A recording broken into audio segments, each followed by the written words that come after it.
If you're sick and tired of getting stuck underneath people in mount and you feel like your escapes aren't working, then this is the video for you. By the end of the video, you're going to understand how to use 2 different mount escapes and stop getting flattened out by your opponent. First mount escape, and probably the most basic, is the bridge and roll. So what I'm looking at doing is I'm keeping my arms in tight, and then as my opponent starts to dig to isolate an arm, I'm pinning the forearm, blocking the tricep here, and then I'm looking at stepping this foot over his, and then I'm going to bridge and then drive over in order to escape.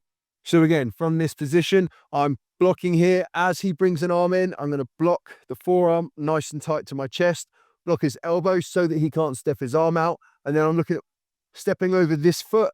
I'm going to bridge, drive my way over, and then work up to my knees from here. The second escape that we go for is getting an elbow on the inside, and then I'm looking to shrimp my hips away, create some space in order to get my knee in, and then I can start to recover from that.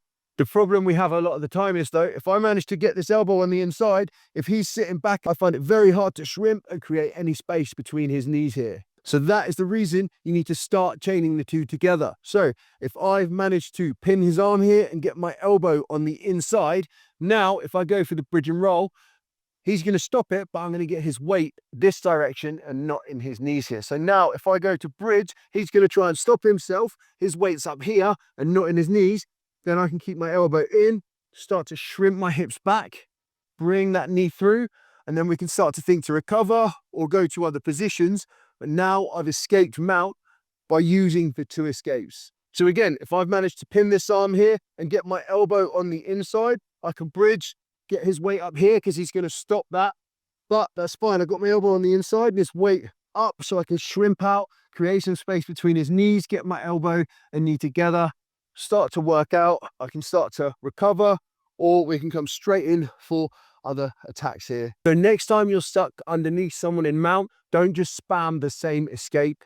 Try and work the 2 together here. In the same way that if I start to get my elbow in here and now he starts to bring this arm in to try and dig this out, I might be able to pin this arm and bridge. Maybe I'm going to get that bridge and roll escape, or maybe I'm going to barrel back and start to go for the one here.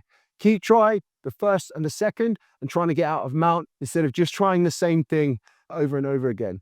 The more options you throw into the mix, the more it's going to throw them off and it's going to give you that escape. Stop having a one-dimensional jiu-jitsu game and keep throwing options and learning different options to add into the game you have. And that's going to keep them guessing, and it's going to give you more options, more opportunities to create space and more opportunities to escape. Hopefully this video helped. If it did, I'm going to have another video that YouTube recommends from me that you should watch, and that's going to pop up here.